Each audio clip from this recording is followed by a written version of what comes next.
반갑습니다. 에베소서를 통해서 배우는 슬기로운 가정생활 8번째 시간입니다. 오늘은 마지막 강의로 사랑이라는 주제에 대해서 함께 이야기를 나눠보고자 합니다. 사랑이라는 주제는 지금까지 나눠온 모든 내용을 포괄하는 내용이라고 할 수 있습니다. 첫 번째 강의 시간에 슬기로운 가정생활의 대원칙을 이렇게 말씀을 드렸습니다. 결혼의 목적은 그리스도와 교회의 관계를 보여주는 것임을 기억하라. 그리스도와 교회의 관계는 어떠한 관계인가요? 사랑의 관계입니다. 교회를 위하여 기꺼이 자신의 목숨까지도 버리신 사랑. 악취가 나는 우리를 위하여 향기로운 제물로 자신을 드리신 사랑의 관계. 그것이 그리스도와 교회의 관계입니다. 교회를 향한 그리스도의 사랑 안에서 우리는 지금까지 결혼 이야기를 풀어왔고 부부 관계의 이야기를 풀어왔습니다. 교회를 향한 그리스도의 사랑은 모든 이야기의 근원이며 토대가 되었습니다. 이 사랑 안에서 우리는 사랑이 무엇인지 말할 수 있습니다. 그렇기에 토대라고 표현할 수 있습니다. 이 사랑을 힘입어 사랑을 행할 수 있게 되어집니다. 그렇기에 근원이라고 표현할 수 있습니다. 그렇다면 그리스도께서 보여주시고 가르쳐주신 사랑을 우리는 어떻게 균형 있게 이해하고 정의를 내릴 수 있을까요? 질문을 해보겠는데요. 사랑은 빠지는 것일까요? 아니면 사랑은 도달하는 것일까요? 여러분, 너무나도 중요한 질문입니다. 사랑은 빠지는 것일까요? 여러분들에게 자연스럽게 받아들여지는 개념은 어떠한 것입니까? 세상은 온통 사랑에 빠진 이야기들로 가득합니다. 노래의 가사, 소설책, 드라마, 영화 등 사랑에 빠진 이야기들이 가득 넘쳐나죠. 사랑은 찾아오는 것이고 사랑은 만나는 것입니다. 강력한 힘을 가진 사랑이 찾아오면 어쩔 수 없습니다. 그래서 세상은 이야기를 합니다. 사랑이 죄는 아니잖아. 여러분, 한 드라마에 참 유명한 대사입니다.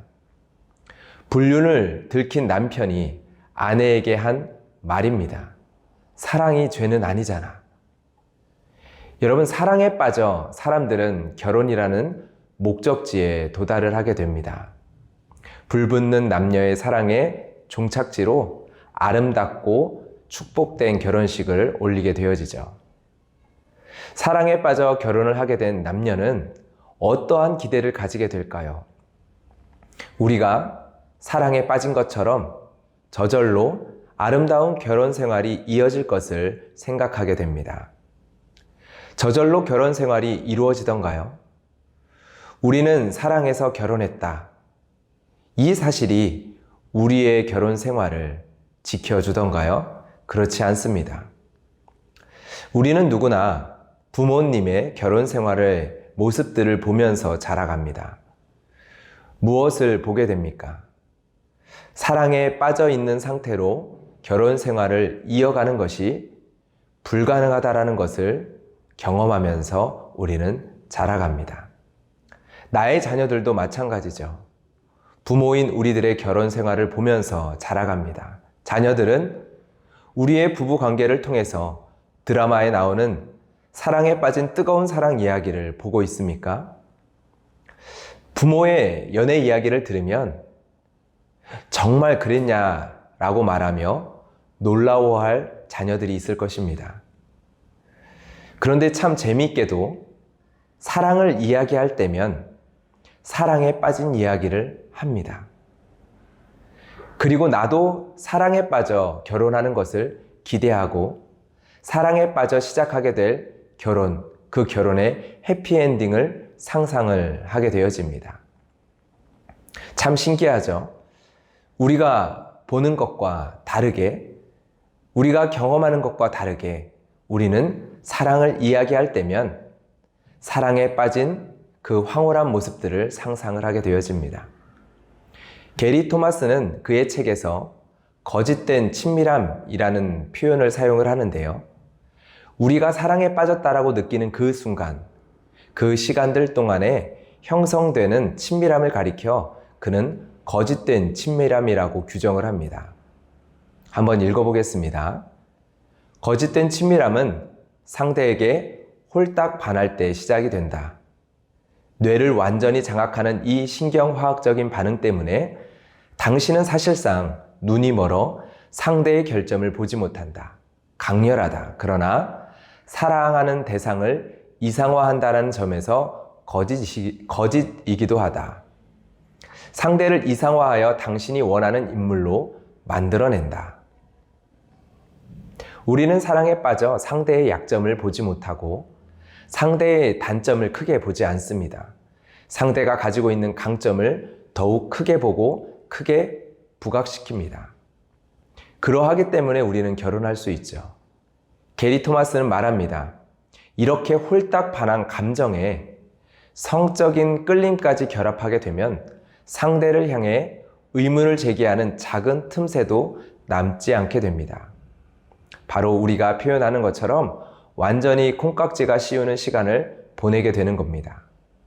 잠시도 손을 놓을 수 없는 상태, 우리가 서로 함께 살기에는 맞지 않을 수 있다라는 생각이 조금이라도 들어설 틈이 없는 상태입니다. 여러분, 이러한 상태의 특징은 무엇이냐면 굳이 노력하지 않아도 된다는 것입니다. 굳이 노력하지 않아도 서로를 향한 마음이 지속된다는 것입니다. 그리고 이것이 진정한 사랑의 중요한 척도처럼 여기게 되어집니다. 수고하고 노력하는 것이 아닙니다.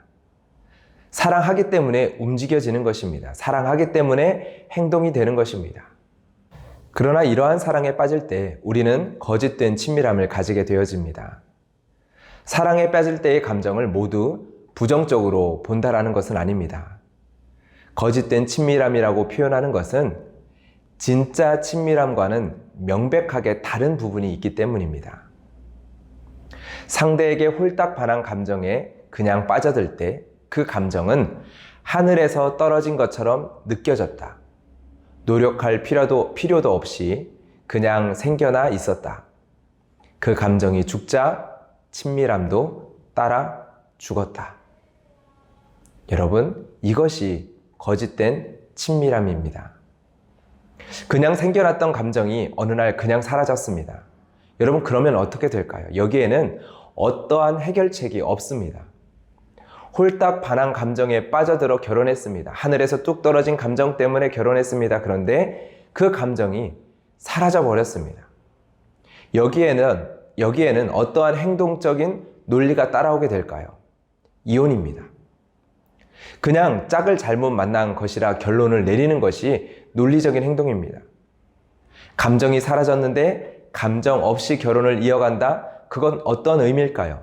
사랑 없는 죽어버린 결혼 생활입니다.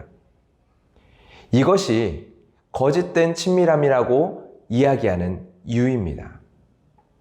여러분, 성경은 사랑에 대해서 다르게 이야기를 합니다. 먼저 게리 토마스의 이야기를 한번 읽어보겠습니다.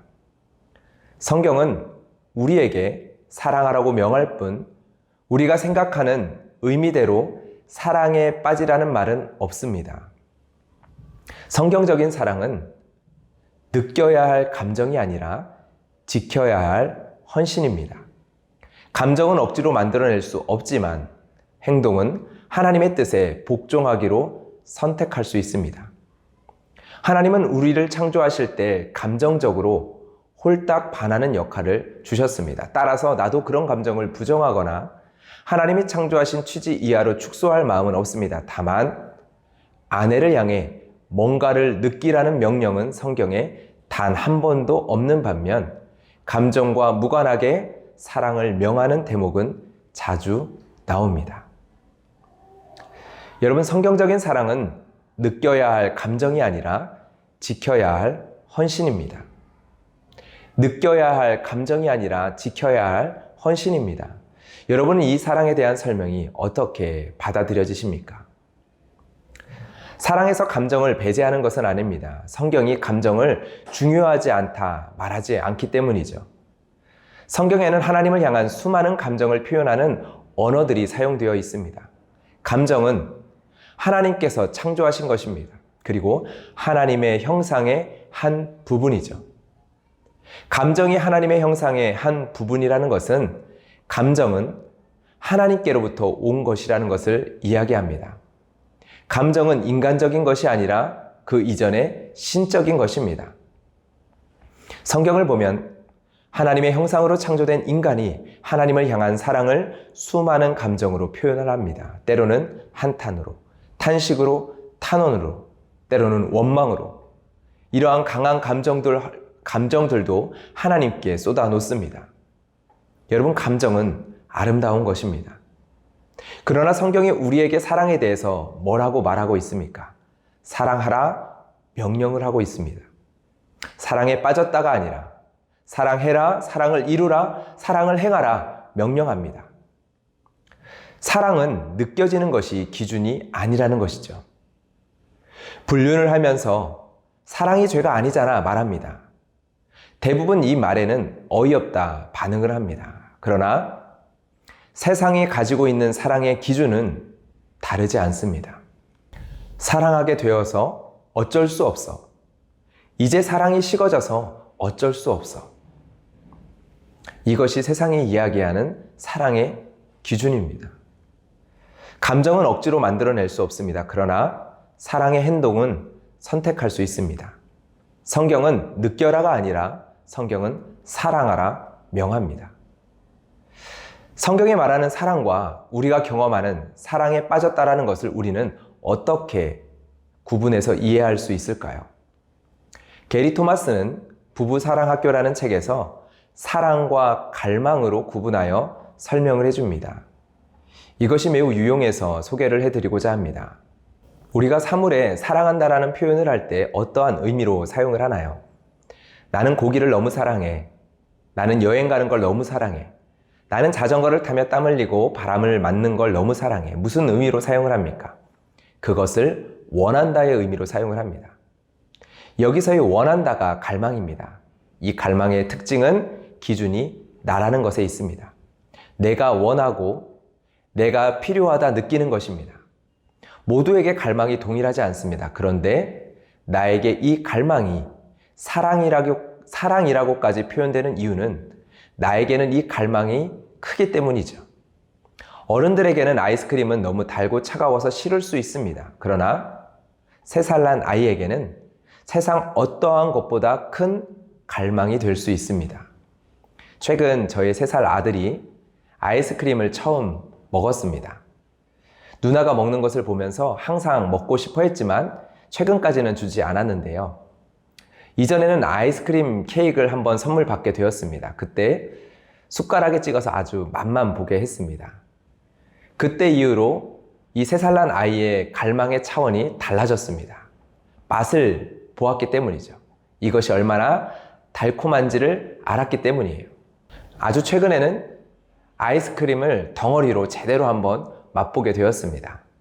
그 뒤에 어떻게 되었을까요? 아이스크림을 볼 때면 더욱 먹겠다고 달려듭니다. 갈망의 모습이죠. 여러분, 갈망은 이렇게 나의 원함이 기준입니다. 그리고 내가 원하는 크기만큼 갈망하게 되어집니다. 여러분, 남녀간에 사랑한다라는 말도 갈망이 의미인 경우가 있습니다. 남녀간에 서로를 갈망합니다. 잠자리를 하고 싶다라는 매우 육체적인 갈망인 경우도 있습니다. 그리고 가지고 싶다라는 강한 소유욕이 발단이 될 수 있습니다. 곁에 있고 싶다. 저 사람도 나와 같이 나를 갈망해 주면 좋겠다라는 갈망일 수도 있습니다. 나는 그 사람 곁에 있고 싶다도 여러분 갈망입니다. 나는 당신 옆에 있고 싶어. 나는 당신의 목소리를 듣고 싶고 당신의 손을 잡고 싶어. 여러분, 이것도 갈망입니다. 그렇기에 나의 원함이 기준입니다. 그런데 성경이 말하는 사랑은 여기에서 큰 차이를 보여줍니다. 성경이 말하는 사랑은 기준이 내가 아니라 상대입니다. 요한복음 15장 13절은 이것을 너무나도 잘 보여주는 말씀입니다. 이 말씀에서 사랑이 무엇이라고 이야기를 하고 있는지 한번 들어보시기 바랍니다. 요한복음 15장 13절입니다. 사람이 친구를 위하여 자기 목숨을 버리면 이보다 더 큰 사랑이 없나니. 성경이 이야기하는 진정한 사랑, 가장 큰 사랑은 자기 목숨을 친구를 위하여 버리는 것입니다. 이보다 더 큰 사랑은 없습니다. 이러한 친구됨의 사랑으로 우리를 사랑하신 분이 예수님입니다. 예수님께서는 사랑이 무엇인지를 우리에게 참으로 보여주셨습니다. 에베소서 5장 25절의 말씀입니다. 남편들아 아내 사랑하기를 그리스도께서 교회를 사랑하시고 그 교회를 위하여 자신을 주신 것 같이 하라. 예수님이 교회를 사랑하신 사랑은 갈망이 아닌 우리의 목숨을 건지시기 위함이었습니다.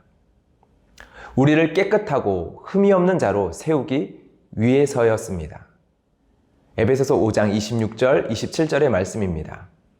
이는 곧 물로 씻어 말씀으로 깨끗하게 하사 거룩하게 하시고 자기 앞에 영광스러운 교회로 세우사 티나 주름 잡힌 것이나 이런 것들이 없이 거룩하고 흠이 없게 하려 하심이라.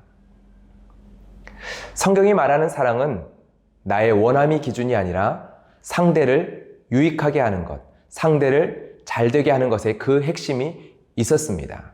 깨끗하게 하사 거룩하게 하시고 그리하여 영광스러운 교회로 세우시는 것. 성경은 어느 정도로 상대의 유익을 위해야 하는지 그 기준을 분명히 말하고 있습니다. 자기 자신을 양육하고 보호하는 것과 같이 하라고 말씀을 합니다. 자신의 얼굴을 향해 공이 날아올 때 본능적으로 우리의 손은 얼굴을 가리며 자신의 약한 부분을 보호합니다. 이건 어떠한 설명이 필요하지 않는 본능적인 행동입니다. 아주 작은 망설임도 없이 반응하는 행동이죠. 이처럼 상대의 유익을 구해야 한다라고 성경은 이야기를 합니다. 에베소서 5장 28절과 29절의 말씀입니다. 이와 같이 남편들도 자기 아내 사랑하기를 자기 자신과 같이 할지니 자기 아내를 사랑하는 자는 자기를 사랑하는 것이라. 누구든지 언제나 자기 육체를 미워하지 않고 오직 양육하여 보호하기를 그리스도께서 교회에게 함과 같이 하나니. 자기 자신과 같이 사랑하는 사랑은 결코 시적인 표현이 아닙니다. 매우 구체적인 지침이죠. 공이 날아오는데 자기 육체를 미워하여 손이 가만히 있기로 선택하는 사람은 없습니다. 약한 곳을 보호하기 위해 즉시로 손은 움직입니다. 즉시로 공격에서 피하기 위하여 다리는 움직입니다. 그리스도께서 교회에게 행하신 일이 바로 이러한 것이라고 이야기를 합니다. 우리를 위해 십자가를 지실지 마실지 선택하신 것이 아니라는 거죠. 겟세마네 동산에서 땀이 피가 되도록 기도하셨을 때도 그분은 우리를 영광스러운 교회로 세우실 것에 대한 열망에 사로잡히셨던 분입니다. 오직 우리를 양육하며 보호하는 일에 온 생명을 바치셨던 분이죠. 할 수 있으시거든 이 잔을 내게서 옮겨 주십시오.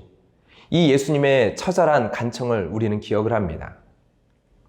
그런데 이 간청은 우리를 보호하는 무거운 책임을 치워달라는 간구가 결단코 아니었습니다. 옮겨달라는 잔은 우리를 보호하는 책임이 아니었습니다. 하나님으로부터 버림받게 되는 죄로 인한 고통의 잔이었죠. 예수님은 우리를 얻으시기 위해 하나님으로부터 끊어지는 그 고통의 잔을 마침내 받으십니다. 이를 통해 자신보다 우리를 더 사랑하신 그 예수님의 사랑을 우리에게 보여주셨습니다. 누구든지 언제나 자기 육체를 미워하지 않고, 그런데 예수님께서는 자신보다 우리를 더 사랑하셔서 고통의 잔을 마셨습니다. 우리를 보호하시기 위해 자신을 버리셨습니다. 이것이 성경이 보여주는 예수 그리스도의 사랑이며 사랑의 참된 모습입니다. 세상이 말하는 사랑은 갈망입니다. 나의 원함이 기준입니다. 성경이 말하는 사랑이 참 사랑입니다. 상대의 유익이 기준인 사랑입니다. 이렇게 사랑을 정의 내리면 갈망과 대조되는 하나의 측면이 있습니다. 여러분, 갈망은 소비의 모습을 띠고 있습니다. 나의 갈망을 위해 소비합니다. 그리고 상대도 나를 위한 소비의 대상으로 삼습니다. 배우자도 소비의 대상이 됩니다. 사랑이 아닌 갈망이 관계의 기초가 되고 친밀감의 기초가 되고 결혼의 기초가 되면 어떻게 될까요? 갈망이 채워질 때는 행복함을 느낍니다. 점차 내가 원하는 갈망이 행복한 관계의 기준이 되어져 갑니다. 이건 매우 악순환입니다. 내가 원하는 갈망이 행복한 결혼의 기준이 되어집니다. 나의 갈망이 채워질수록 이것은 더욱 강화가 되어집니다. 그러다가 나의 갈망이 더 이상 채워지지 않게 되면 우리는 행복을 송두리째 잃어버린 상실감을 경험을 합니다. 여러분, 이 갈망은 서로 간에 상호적입니다. 서로 간에 갈망이 채워질 때 서로 사랑한다라고 느끼게 됩니다. 서로에게 빠져 있을 때는 서로를 통해 갈망이 채워지며 더욱 서로에게 갈망을 추구하게 되어집니다. 이렇게 서로에 대한 갈망이 유지되고 있는 동안에, 채워지고 있는 동안에는 문제가 되지는 않습니다. 그 동안은 누구하고도 경험하지 못했던 깊은 친밀감을 느끼며 역동적인 감정을 경험하면서 이것이 행복이다, 이것이 사랑의 힘이다 말하게 되어지죠. 완전히 거짓된 친밀감에 사로잡히게 되는 과정들입니다. 그런데 갈망은 기준이 나의 원함이기 때문에 이기적입니다. 결혼을 하고 서로에 대한 갈망의 내용이 바뀌게 되어지면 그때는 커다란 문제가 발생합니다. 대표적으로 아내는 자녀를 낳게 되면서 배우자에게 바라는 갈망의 내용이 바뀌게 되어집니다. 남편은 직장에서의 상황과 위치가 달라지면서 갈망의 내용이 바뀌게 되는 경우도 있죠. 서로의 갈망이 서로를 통해 채워지지 않는 것을 경험을 하기 시작을 합니다. 그러할 때 거짓된 친밀감은 한순간에 증발해 버립니다. 세상은 갈망이 끝나면 결혼 생활도 끝난다라고 말을 합니다. 많은 사람들이 이혼을 선택하는 이유입니다. 조나단 에드워즈라는 18세기 미국의 대표적인 신학자는 열등한 사랑에 대해서 이야기를 했습니다. 아내를 사랑하는 이유가 아내의 친절 때문이라면 당신이 사랑하는 것은 아내가 아니라 친절입니다. 남편을 사랑하는 이유가 남편의 배려 때문이라면 당신이 사랑하는 것은 남편이 아니라 배려입니다. 성경이 말하는 사랑은 이러한 열등한 사랑이 아닙니다. 물론 우리의 일상의 삶 가운데 이렇게 구분 짓는 것은 참 쉽지 않은 부분이 분명 있습니다. 그렇게 참 어려운 이야기입니다. 그러나 그리스도께서 교회를 사랑하신 사랑은 이러한 사랑이었습니다. 그리스도께서 저와 여러분을 사랑한 사랑은 바로 이러한 사랑이었습니다. 여러분, 예수님의 사랑에 대한 사람들의 반응은 어떠합니까? 와, 예수님께서 교회를 정말 사랑하시는구나. 예수님께서는 왜 교회를 저렇게까지 사랑하시는 거지? 여러분, 이것이 교회를 향한 예수님의 사랑을 안 자들의 반응입니다. 예수님께서는 자신을 버리고 도망간 자들을 위해 죽으십니다. 예수님께서는 자신을 저주하는 자들을 위해 죽으십니다. 예수님께서는 자신을 십자가에 못 박은 자들을 위해 십자가 위에서 기도하십니다.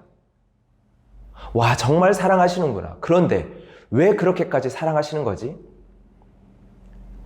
이것이 예수님의 사랑에 대한 우리의 반응이죠. 그 예수님께서 우리에게 말씀하십니다. 너도 이와 같이 행하라. 너도 이와 같이 사랑하라. 성경이 우리에게 보여주는 사랑은 예수님의 사랑만이 아닙니다. 이러한 예수님의 사랑에 반응하는 교회의 사랑 이야기도 우리에게 들려주죠. 예수님의 사랑 이야기는 일방적으로 끝나지 않았습니다. 성경을 통해 교회는 기독교의 사랑이 어떠한 사랑의 열매를 맺는지를 우리에게 보여줍니다. 사도행전의 기록이, 신약 교회의 기록들이, 그리고 역사 속 교회의 이야기들이 그 뜨거운 사랑의 이야기를 우리에게 기록하여 보여줍니다. 이러한 성경의 이야기는 오늘 우리의 가정을 통해, 오늘 우리의 부부의 관계를 통해 계속적으로 이어지게 될 것입니다. 성경은 우리에게 이것을 도전하고 있죠. 사랑이라는 감정을 잃어버렸기에 결혼 생활이 무너지는 것이 아닙니다. 사랑의 절대적인 헌신을 잃어버렸기에 결혼 생활이 무너지는 것입니다. 우리를 향한 예수님의 절대적인 헌신이 우리의 결혼을 지켜냅니다. 사랑은 되어지는 것이 아닙니다. 사랑은 하는 것입니다. 사랑은 찾아오는 것이 아닙니다. 끝까지 지켜내는 사랑을 통하여 나타나는 것입니다. 상대를 갈망하게 되기에 사랑을 느끼는 것이 아닙니다. 사랑으로 행할 때 우리는 상대를 더욱 갈망하게 되어집니다. 기억하셨으면 좋겠습니다. 사랑으로 행할 때 사랑이라는 기적이 찾아옵니다. 슬기로운 가정생활의 마지막 원리, 8번째 원리를 저는 이렇게 여러분들에게 말씀드리고자 합니다. 사랑으로 행할 때 사랑이라는 기적이 찾아옵니다. 이 사실을 꼭 기억해 보았으면 좋겠습니다. 촉망받던 한 신학자가 알츠하이머병에 걸린 아내를 돌보기 위해 신학교의 총장직을 내려놓습니다. 이 부부는 기독교계에서 뜨거운 부부로 불려지며 각종 집회의 강사로 활약을 했었던 부부였습니다. 아내가 병에 걸리고 병이 악화되어 가면서 이 가정의 모습은 이전과 많이 달라지게 됩니다. 그 신학자가 하나님께 올려드린 기도문은 아름다운 고백으로 많은 이들에게 감동을 주었는데요. 이러합니다. 주님, 제 아내의 몸에 기적을 베풀어 주시기를 기도합니다.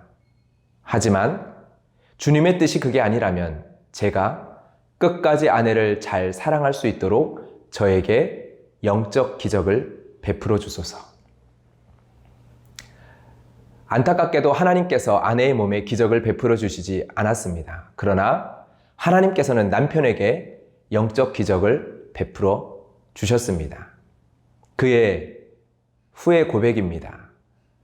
놀라운 사실을 깨달았다. 아내가 나에게 점점 더 의존하게 될수록 우리의 사랑은 마음속에 잘 모르던 구석구석에까지 더 깊이 스며들었다. 나는 집 안에 갇혔으나 오히려 그것이 즐거운 해방으로 변했다. 아내를 이토록 온전히 사랑할 수 있을 줄은 예전에 미처 몰랐다. 자기의 유익을 구하지 않는 사랑.